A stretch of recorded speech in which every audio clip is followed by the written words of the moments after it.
Repeat these 3 words Jesus spoke in secret and let heaven respond. You have prayed your entire life. You have whispered desperate prayers in the dark when no one knew how close you were to breaking. You have prayed in churches where the air felt heavy with incense and expectation. You have prayed as a child, repeating the words adults told you God wanted to hear. You have prayed in moments of fear, moments of need, moments of your heart felt cracked open and raw. You know the sound of your own voice trembling as it reaches for heaven.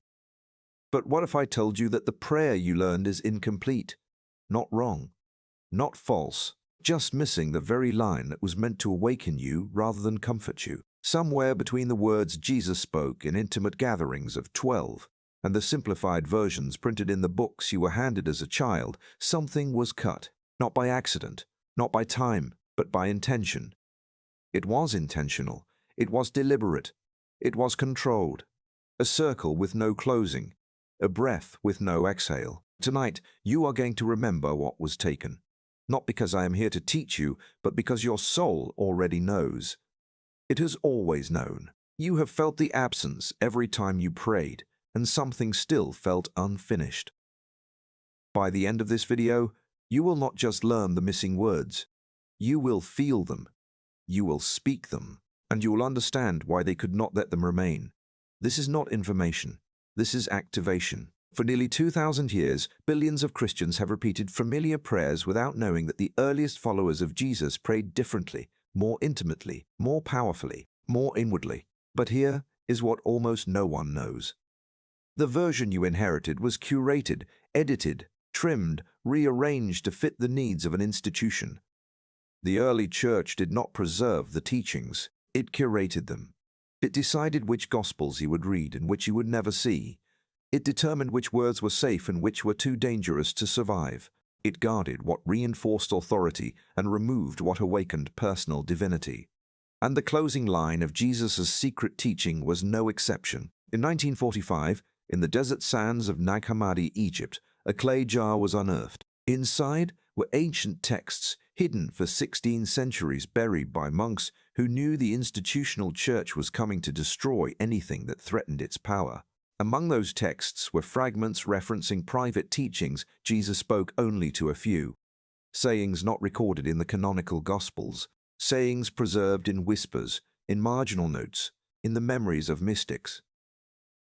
And in those fragments, scholars found something extraordinary. A repeated reference to an Aramaic phrase spoken quietly, spoken intimately, spoken as the completion of prayer. Because in Aramaic, the language Jesus used with his closest disciples, prayer was never merely petition. It was recognition. It was remembrance. One word stands out, Nura, light. Another, Hayya, the living one. And the most dangerous of all, B'Gawkh, within you. The original completion of Jesus' teaching was not outward, not distant, not begging a God far away. It was inward. It was awakening. And that is why it was erased. Because the moment you realize the living light is within you, you no longer need a mediator. You no longer need a priest. You no longer need an institution to tell you who you are or how close God might be. The missing words themselves become the bridge. You speaking them becomes the temple. So they cut the line. They removed the return. And in its place they gave you dependence. Not empowerment, dependence. The removal of the phrase was not an accident of translation. It was not lost parchment or damaged ink. It was an editorial decision made during the 4th century.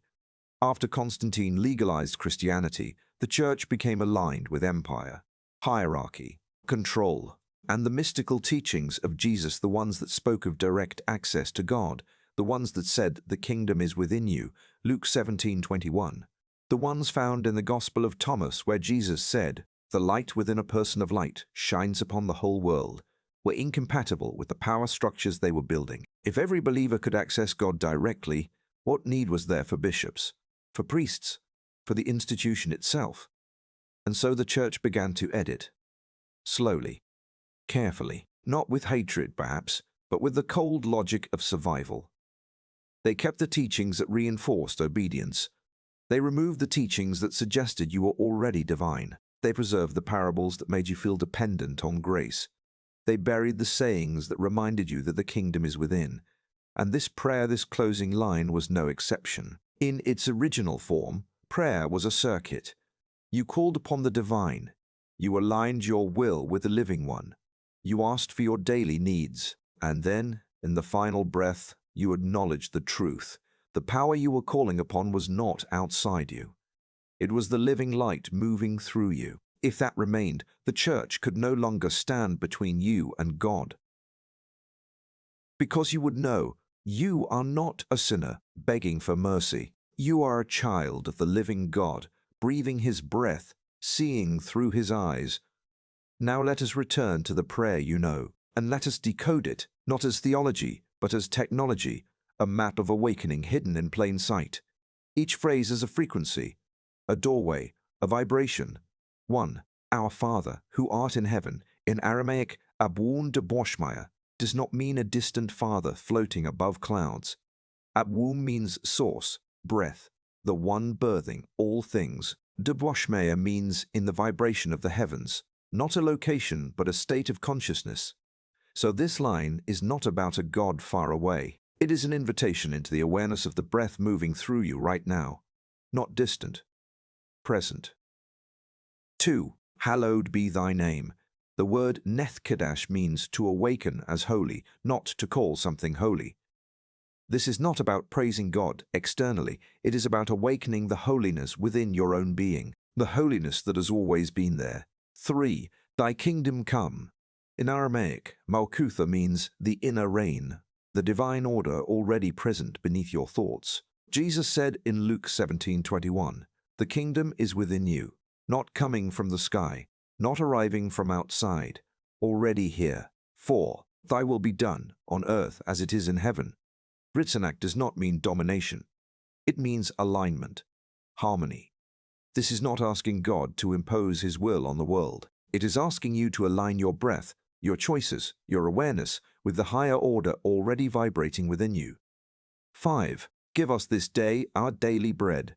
Lakma means sustenance, physical, emotional, spiritual. This is not begging. It is acknowledging the flow of provision already moving through your life. 6. Forgive us as we forgive. The Aramaic word shwok means release. Let go, unbind. Jesus is not teaching guilt. He is teaching liberation. Release what binds you, and you release the world. 7. Lead us not into temptation. Ta'lan means do not let us stray from awareness, not fear of sin, fear of forgetting who you are. 8. Deliver us from evil. Bisha means chaos, that which causes separation. Not monsters, not devils.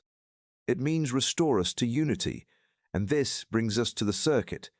The prayer begins in source. It descends into daily life, your needs, your challenges, your choices, and it was meant to return to the recognition that the source is within you. But without the final line, the line that Jesus whispered, the circuit remains open, unfinished, incomplete, and that is the tragedy. The missing line can be reconstructed not through guesswork, but through 4 witnesses, the fragments that survived. The oral traditions of the mystics, the Aramaic roots that carry the original vibration, and the logic of the prayer itself. If prayer is a circuit, it must complete. If prayer is a breath, it must exhale. If prayer is remembrance, it must return to the self. And so the final line, the one Jesus spoke in secret, is this: Nura Hayya B'Gawkh, the living light within you. Let that settle for a moment. Read it again. Nura Hayya B'Gawkh, the living light within you, not beyond you, not above you, within you. Now let us decode it. 1. Nura, light. In Aramaic, Nura is not photons or brightness. It means illumination, awakening. The inner radiance that Genesis describes when God breathed life into Adam. The same light John speaks of, the light that gives life to every person. John 1009. When you speak Nura, you are acknowledging the divine radiance already alive in your chest, not seeking it, recognizing it. 2. Hayya, the living one. Hayya is one of the oldest divine titles in Semitic tradition. It means life force, the one who lives, the breath being. In John 14:19, Jesus says, "Because I live, you shall live also." In Aramaic, this carries the sense, "Because the living one breathes in me, the living one breathes in you." When you speak Hayya, you are not begging for life. You are remembering the life already moving through your lungs. 3. B'Gawkh, within you. This is the most dangerous word. The word that undermines every hierarchy. Gawkh means inside your core, in the center of your being, in the place where breath becomes awareness. Jesus hinted at this again and again. The kingdom is within you. The light is within you. You are the temple of the living God. When you speak Gawkh, you are returning home. This is the completion, the return, the awakening. And now we complete the circuit, not in theory. In experience, if you are able, close your eyes, place one hand on your heart and one hand on your belly. Feel the rise and fall of your breath. Feel the warmth beneath your palm. This breath is not yours. It is the breath of the living one, the force moving through you since the moment you were conceived. Now, speak softly, either aloud or within your heart, the prayer you have known your whole life. And when you reach the end, pause, breathe, and now add the missing line, the return, the awakening. Nura Hayya B'Gawkh, the living light within you. Pause, let it settle. You are not seeking presence. You are recognizing that it is already here.